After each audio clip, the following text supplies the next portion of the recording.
یہ ای میل ہمیں جن خاتون نے بھیجی ہے ان کا تعلق گلشن اقبال کراچی سے ہے۔ وہ لکھتی ہیں کہ رات کا کھانا تیار کر کے میں فارغ ہوئی تو باورچی خانے سے نکلتے ہوئے میری نظر دیوار پر لگی گھڑی پر پڑی۔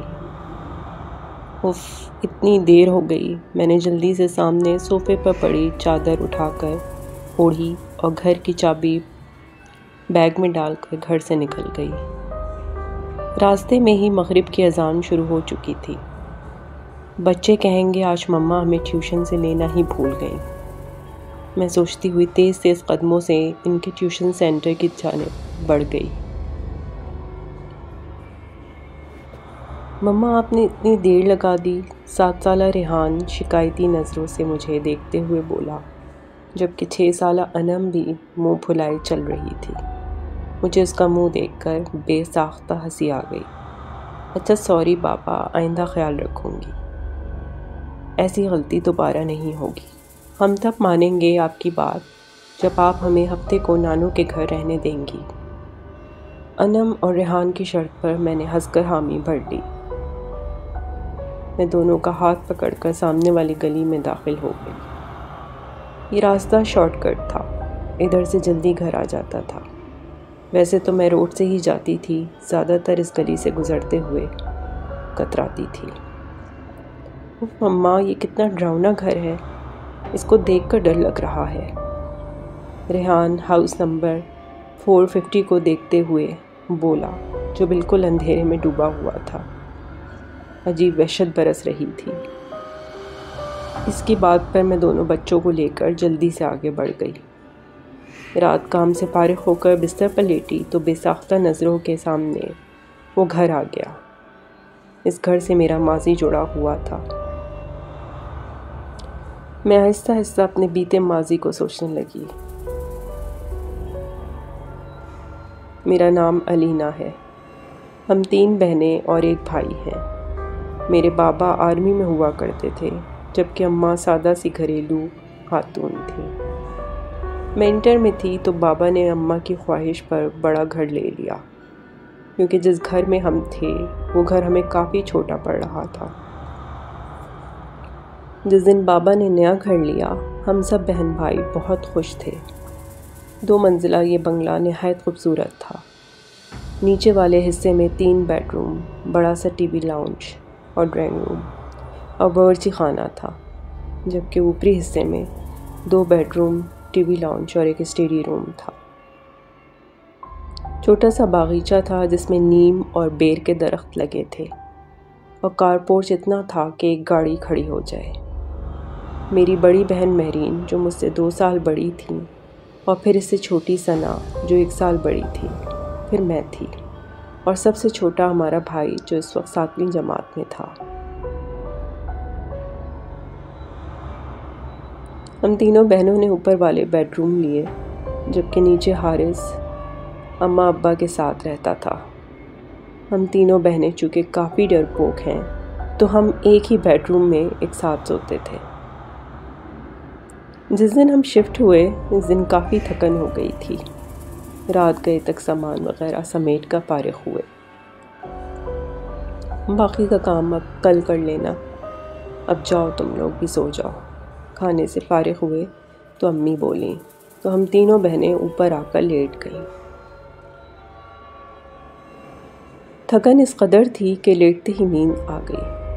ابھی سوئے زیادہ دیر نہیں ہوئی تھی کہ مجھے نیند میں ایسا لگا کہ کوئی باہر دروازہ بجا رہا ہے۔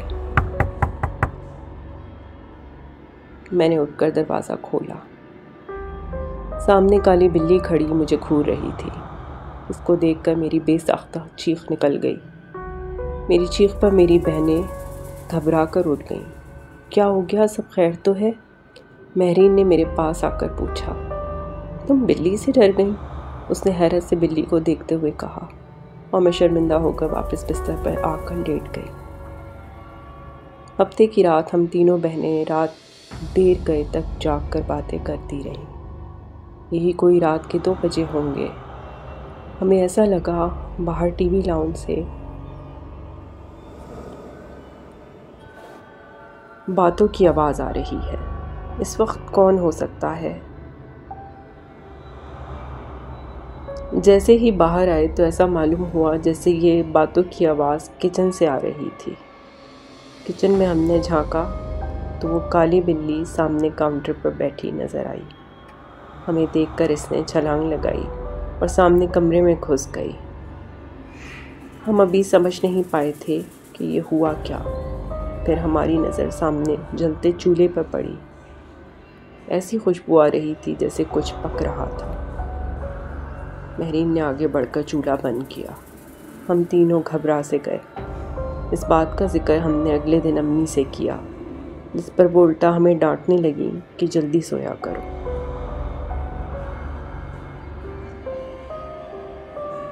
اتوار خالہ اپنی فیملی کے ساتھ ہم سے ملنے آ گئی تھی۔ رات دیر تک وہ اپنے گھر گئیں تو نیچے ٹی وی لاؤنج میں رکھے تخت پر بیٹھے ہم تینوں بہنیں اور امی باتیں کر رہے تھے، جبکہ ابو اور حارث سونے جا چکے تھے کہ امی کی نظر لاؤنج سے جاتی سیڑھیوں پر پڑی۔ ارے علینا بیٹا، اوپر دیکھو، کوئی بچہ رہ گیا۔ خالہ کے چھوٹے چھوٹے بچے تھے، کافی شرارتی سے۔ امی کو لگا کہ کوئی بچہ اوپر نہ رہ گیا ہو۔ امی کی بات پر ہماری نظر بھی اوپر کی جانب جاتی سیڑھیوں پر اٹھی تو دیوار پر چھوٹے بچے کا سایہ نظر آیا۔ میں اٹھ کر اوپر جا کر دیکھنے لگی مگر وہاں کوئی بھی نہیں تھا، جس پر میں خوفزدہ ہو کر تیزی سے نیچے آ گئی۔ جب میں نے امی کو بتایا کہ اوپر تو کوئی بھی نہیں ہے تو امی بھی چپ سی ہو گئیں۔ ہم سبھی حیران تھے کہ جب اوپر بچہ نہیں تھا تو وہ سایہ کس کا تھا۔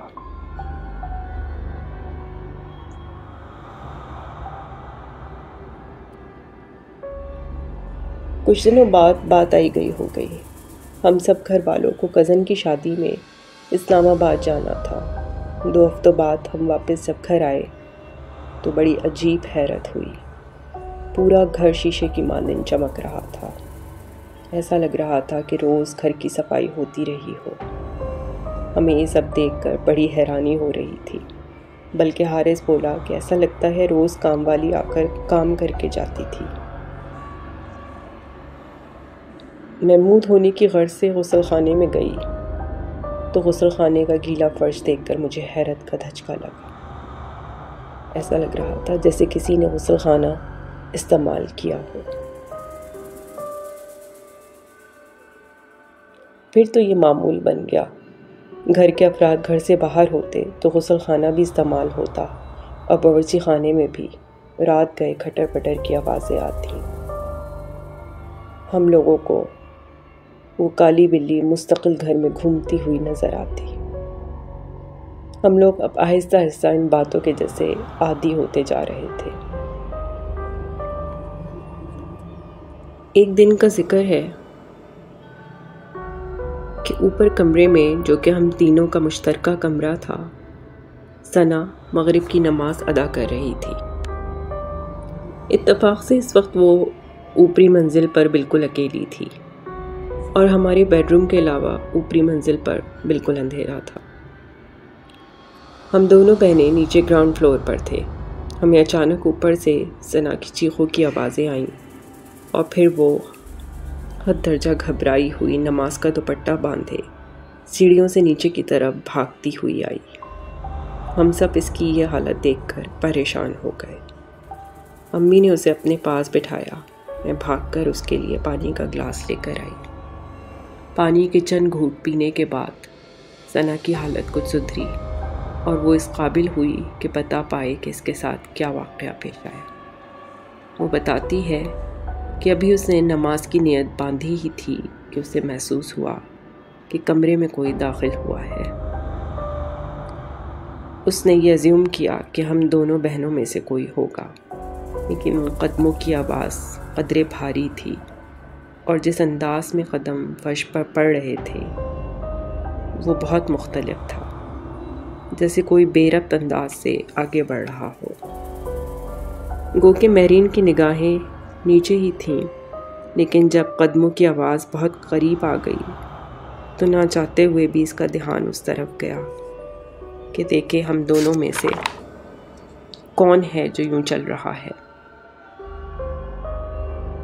وہ حیران بھی تھی کہ ہم میں سے جو کوئی بھی ہے وہ نماز کے دوران اتنا نزدیک کیوں آ رہا ہے۔ جیسے ہی اس کی نظر قدموں پر پڑی، اس کا خوف کے مارے دل حلق میں آ گیا۔ وہ پاؤں کسی بہت بڑی اور بھاری عورت کے معلوم ہوئے۔ مریم بتاتی ہے کہ پاؤں اتنے بڑے تھے کہ اس نے آج تک اتنے بڑے پاؤں اپنی زندگی میں کسی عورت کے نہیں دیکھے۔ وہ جو کوئی بھی تھی مریم کے بالکل برابر سے گزرتی ہوئی اس کے پیچھے کی طرف جہاں ہماری الماری رکھی تھی چلی گئی، اور پھر قدموں کی آوازیں آنا یکدم بند ہو گئی۔ مریم نے جیسے تیسے نماز مکمل کی اور نماز ختم ہوتے ہی پلٹ کر پیچھے دیکھا تو وہاں کوئی نہ تھا۔ پورے کمرے میں سناٹا تھا۔ مریم کو اپنے آپ پر قابو نہ رہا۔ وہ بے اختیار بے تحاشا ڈری ہوئی چیخیں مارتی ہوئی نیچے بھاگی۔ ابو امی یہ سنتے ہی پریشانی کے عالم میں اوپر گئے اور ہم چاروں کو سختی سے اوپر نہ آنے کی تاکید کر گئے۔ امی ابو کو اوپر کے پورے پورشن میں کوئی نہ ملا۔ اس حادثے کے بعد سے ہم تینوں نے اوپر تنہا سونے سے انکار کر دیا، اور امی نے ابو سے گھر بدلنے پر اصرار کرنا شروع کر دیا۔ ہم سب نے گھر میں پڑھنا پڑھانا بہت زیادہ کر دیا تھا، اور قرآنی آیات کو باواز بلند سننا بھی ہماری روٹین بن گیا۔ ابھی کچھ ہی دن مزید گزرے ہوں گے کہ تقریباً 4:30 بجے قریب میں کالج سے تھکی ہاری واپس آئی۔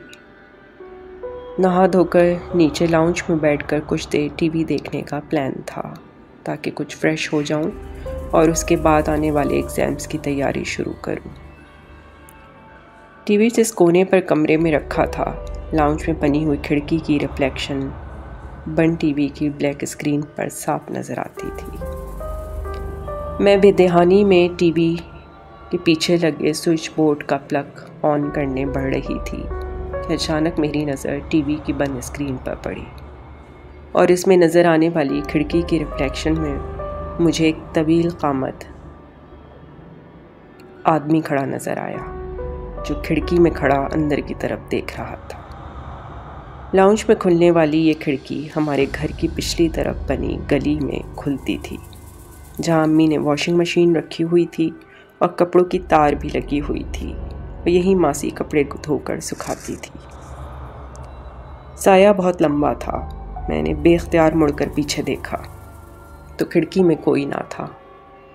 میرے رونگٹے کھڑے ہو گئے اور ڈر کے مارے میں سفید پڑ گئی۔ جب میری نظر دوبارہ ٹی وی اسکرین پر پڑی تو وہ لمبا سا وجود ابھی بھی کھڑکی میں کھڑا تھا۔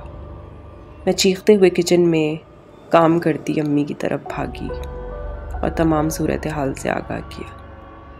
یہ سب کچھ اتنی مختصر عرصے میں ہوا کہ مجھے کسی کو بلانے کی مہلت تک نہ ملی۔ امی میرے ساتھ لاؤنج میں آئیں اور ٹی وی کی اسکرین پر کھڑکی کی پڑنے والی ریفلیکشن کو دیکھا۔ وہاں صرف کھلی ہوئی کھڑکی اور اس سے اندر آنے والی دھوپ کی روشنی ہی نظر آئی۔ پھر کھڑکی کے پاس جا کر وہاں سے جھانک کر پیچھے کی طرف دیکھا۔ پیچھے کی گلی میں مکمل سناٹا تھا۔ سب گھر والوں نے اس واقعے کو میرے ذہن پر پچھلے واقعات سے پڑے برے اثرات قرار دیا۔ گو کہ ہر کوئی ڈرا ہوا پریشان تھا، لیکن سب ایک دوسرے کو تسلی دینے کے لیے اس بات پر سے دھیان ہٹا رہے تھے۔ اس کے ایک ہفتے بعد ہی وہ ہولناک واقعہ رونما ہوا، جس کے بعد ہم نے فوراً وہ گھر چھوڑ دیا۔ رات کے کسی پہر امی کی آنکھ کھلی تو انہیں محسوس ہوا کہ چھت پر کوئی ہے۔ انہوں نے گمان کیا کہ ہم بہنیں سونے کے بجائے گپوں میں مصروف ہیں۔ وہ دبے قدموں سے چھت پر آئیں تو وہاں گول دائرے میں 10-12 عجیب شکل والے لوگوں کو بیٹھے دیکھا۔ وہ منظر اتنا خوفناک تھا کہ امی بے ہوش ہو گئیں۔ فجر کی نماز کے لیے جب ابو اٹھے اور امی کو کمرے میں نہ پا کر لاؤنج میں آئے تو انہیں سیڑھیوں پر امی اوندھے منہ پڑی نظر آئیں۔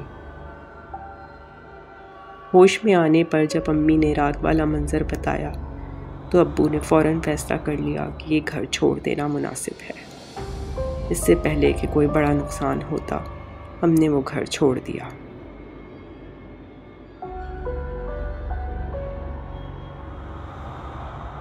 اگر آپ کو یہ سٹوری پسند آئی ہے تو پلیز لائک، سبسکرائب اور شیئر ضرور کریں، اور مجھے کمنٹس میں بتائیں کہ آپ کو اس سٹوری میں کیا اچھا لگا اور کیا نہیں۔ آپ کی سپورٹ کا بہت بہت شکریہ۔